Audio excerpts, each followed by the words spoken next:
I feel like this question is coming from someone who is used to being reliable. So when we can't just get it done, you might feel like you're letting yourself down. A lot of what we understand as consistency, it doesn't come from us. You are not inconsistent. You are in relationship with your capacity, and your capacity is allowed to change.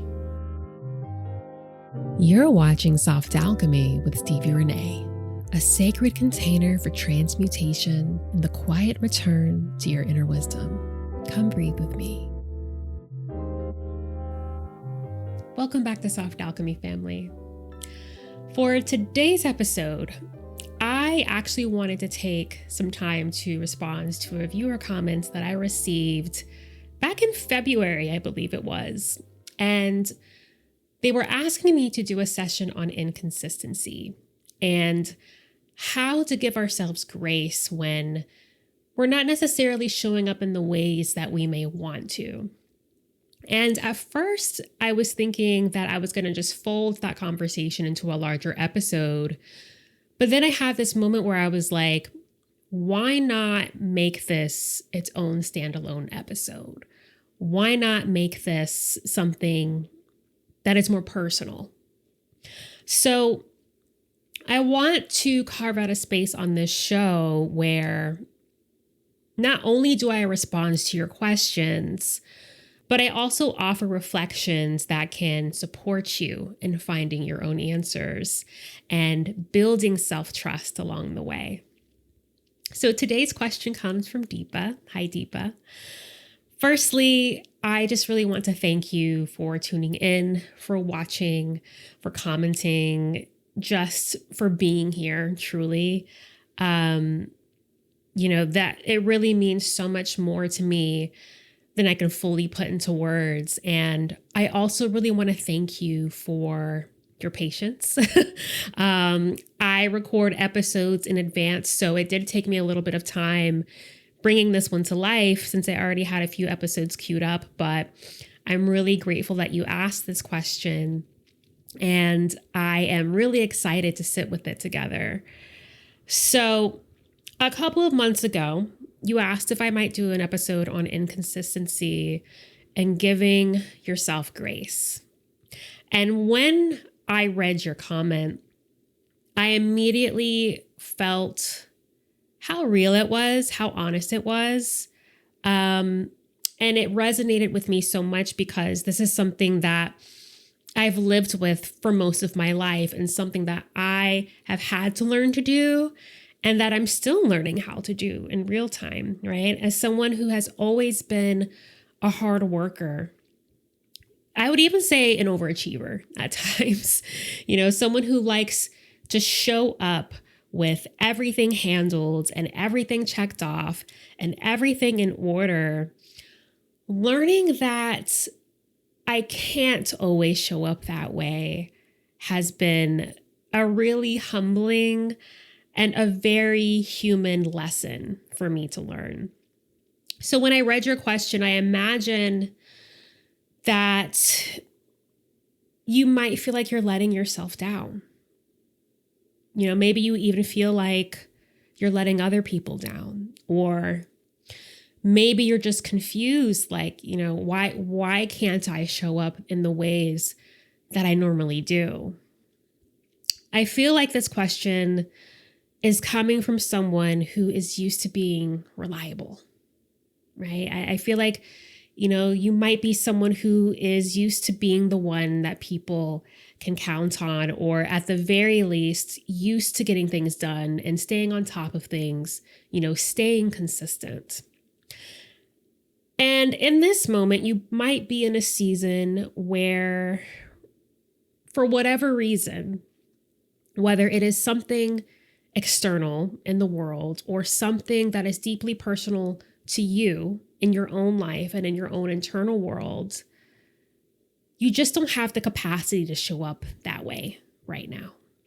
And even if your reasons are valid, even if your reasons are deeply human, there's still this voice that says, I should be able to do more.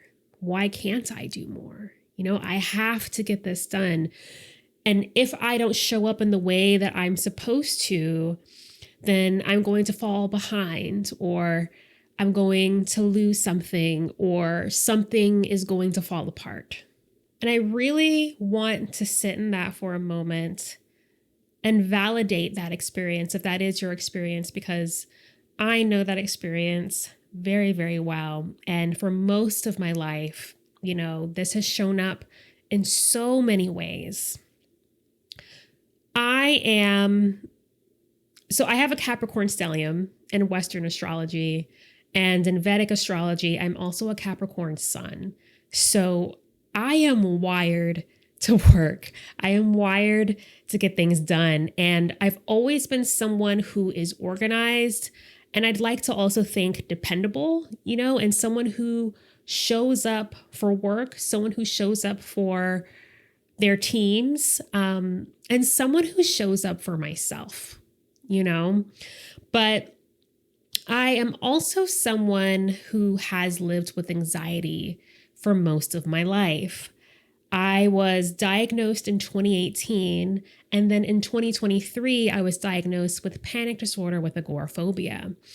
And that completely shifted how I'm able to show up in the world. Like, completely shifted, not just physically, but also energetically and spiritually and emotionally. I had to learn very slowly that my nervous system is not always meant to be quote unquote on, right? That forcing myself to show up in ways that go against what my body is asking me for doesn't necessarily make me stronger. It just ends up overwhelming me in the long run and flooding my nervous system. And there is a way to show up. There is a way to move through the world and to do what needs to be done. But for me, it has to be gentle, right? It has to be measured. And it has to start with how I treat myself. And if I can be really honest, this has been especially present for me this year. And at the time of me recording this, my grandfather, who is my only present father figure, is nearing the end of his life. He's 96. He has lived 96 long years and has been dealing with a series of health issues that has just caused his health to decline rapidly in the past couple of years. And coming to terms with that, it has really brought up a level of anticipatory grief that honestly has stopped me in my tracks. There was a period recently where I actually had to step away from my work. And I had to pause recording. I had to let go of timelines that I had set for myself, even timelines tied to things that I really needed, And I had to face the reality that in this moment, I cannot always be the version of myself that always has everything together. I can't be the version of myself who is checking off every box and who is overextending and who is pushing through. And that is okay. That is more than okay. I have to be the version of myself who is still. I have to be the version of myself who grieves, who gives herself space in the morning to cry, to journal, to sit with what is real for me in this moment, to sit with my feelings without pushing them to the side in the name of showing up, and that too is a form of showing up.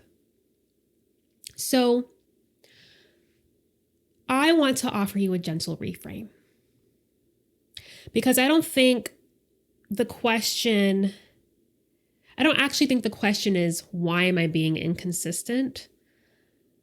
I think the question might be, what is my body asking of me that I've been taught to override? Right? A lot of what we understand as consistency, this idea of always being on, always producing, always doing, it doesn't come from us.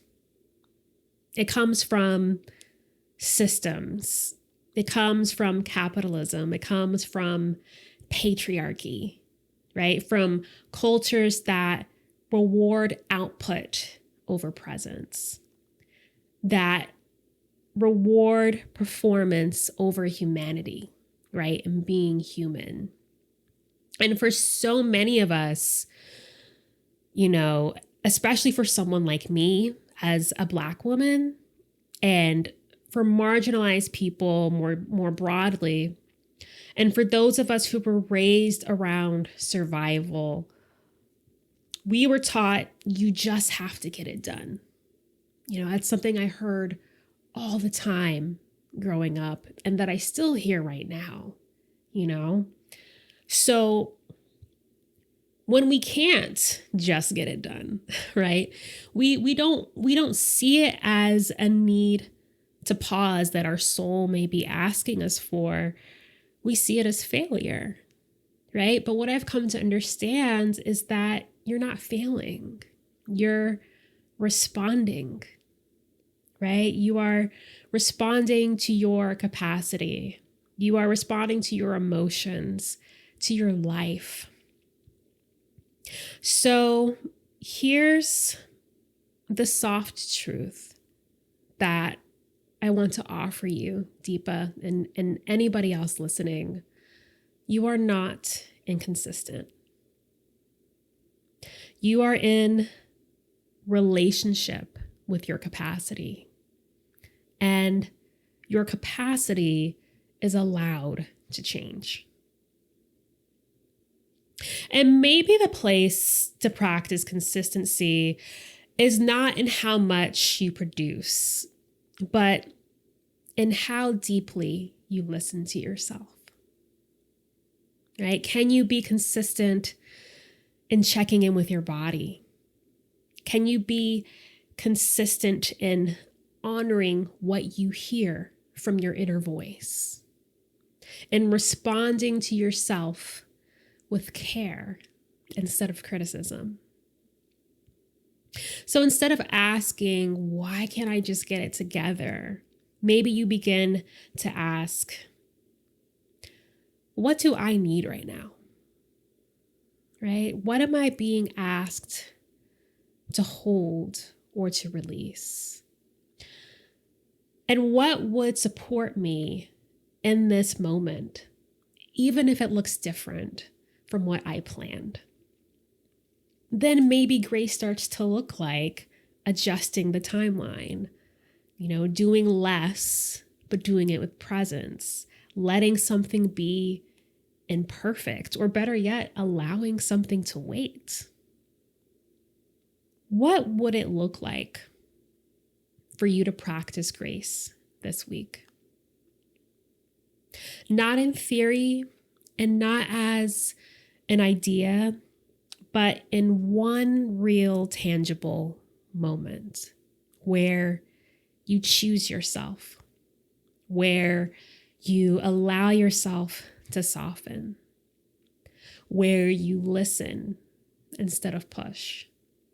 And for both Deepa and all my listeners and viewers, if you're finding that this is something that you're navigating, and if you're in a season where your capacity is shifting, or you're simply learning how to meet yourself in a new way, I want you to know that you don't have to do that alone. I do offer one-on-one sessions where we can definitely explore this together, and you can learn more about that on my website, srlwellbeing.com, which is always linked in the YouTube description or the show notes, just depending on how you're tuning in.